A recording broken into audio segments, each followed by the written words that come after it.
brought to you by Silver Pumps. Top quality और consistent performance के लिए सिर्फ सिल्वर पंप्स, नाम याद रखना। कोटा के उद्योग नगर थाना क्षेत्र के आईसीआई बैंक के श्रीराम शाखा में 4 करोड़ 58 लाख के धोखाधड़ी का मामला सामने आया है, जहां पर 41 ग्राहकों के 110 खातों से 4 करोड़ 58 लाख से भी ज़्यादा पैसों का घपला हुआ है। जहां पर बैंक की जांच और पुलिस की जांच में सामने आया कि जो बैंक की मैनेजर थी, रिलेशनशिप मैनेजर साक्षी गुप्ता, उन्होंने ग्राहकों को बिना जानकारी दिए, उनको बिना पता लगे उनके खातों से पैसे निकाले और शेयर मार्केट में इन्वेस्ट किया और जहां पर सारे पैसे डूब गए। उसके बाद पूरे मामले का खुलासा हुआ, बैंक की जांच बैठी और उसके बाद जो बैंक के मैनेजर हैं उन्होंने एक शिकायत दी कि उनकी जो रिलेशनशिप मैनेजर थी साक्षी गुप्ता, उन्होंने इस तरह से 4 करोड़ 58 लाख जो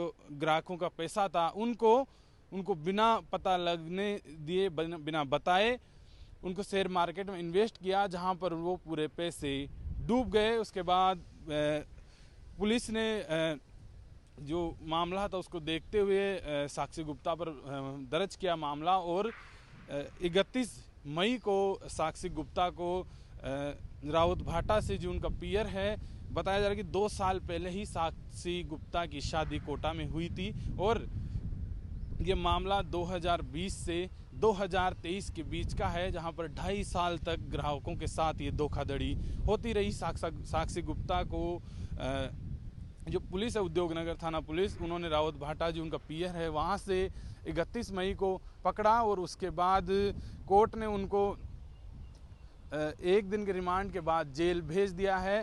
पर इतनी बड़ी धोखाधड़ी, 2.5 साल तक पुलिस 2.5 साल तक ग्राहकों को किस तरह से जो मैनेजर थी वो ठगती रही और 4 करोड़ 58 लाख रुपए का गबन किया और भनक भी नहीं लगने दी कि उनका पैसा किस तरह से वो निकाल रही थी, कहां पर डाल रही थी और कैसे पूरा ये मामला मैनेज हो रहा था। इसका पता तब लगा जब बैंक में एक एफडी बिना जो ग्राहक था उसको बताए विड्रॉल हुई। उसके बाद पूरे मामले का खुलासा हुआ, बैंक में जांच बैठी तो जो मैनेजर थी साक्षी गुप्ता, उसको सस्पेंड किया गया और फिर थाने में शिकायत हुई। तो इस तरह से पूरे मामले का खुलासा हुआ। पर आप देखिए कि कितना बड़ा जो धोखा है वो जो ग्राहकों के साथ हुआ कि 2.5 साल तक ये फ्रॉड होता रहा। 2020 से 2023 तक पर ग्राहकों को पता ही नहीं था।